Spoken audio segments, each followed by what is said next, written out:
Simula sa Abril, pagbabawalan na po ang pagpasok sa EDSA ng mga provincial bus na may terminal sa naturang kalsada.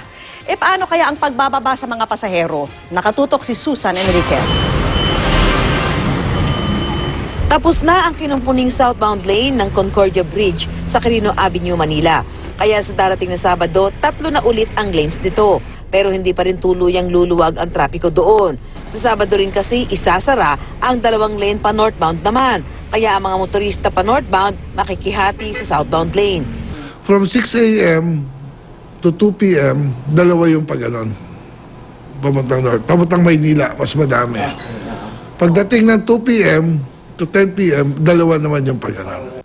Sa tansya ng MMDA, 2 buwan pa ang aabuti ng pagkukumpuni ng tulay. Bukod dyan, inaasahang magpapasikip ng trapiko ang gagawing construction sa may rampa ng Skyway sa may Quirino Avenue.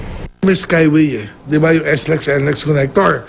So kailangan may ramp yan going in and going out. So magkakaroon ng construction dyan, baka mapansin nila by next week, magkakaroon ng construction sa 2 gilid. Maglalagay ng mga poste. Para doon sa Skyway? Para sa Skyway. And this Skyway, ang promise nila by December 2019, this year, bukas na yan from SLEX to NLEX, pero walang ramp. Dagdag pa ni MMDA General Manager Jojo Garcia, sisimulan na sa Abril na pagbawalan ng pagpasok sa EDSA ng provincial buses na may terminal sa EDSA. Sa Abril, plano ng MMDA gawin ng dry run sa mga pasahero ng provincial buses. Ang mga galing sa North, bababa sa gagawing Valenzuela Integrated Bus Terminal. Sa Santa Rosa Integrated Terminal naman ang mga pasaherong galing sa South. Sa Valenzuela at Santa Rosa ay may mga city buses na masasakyan ng mga pasahero papasok ng Metro Manila.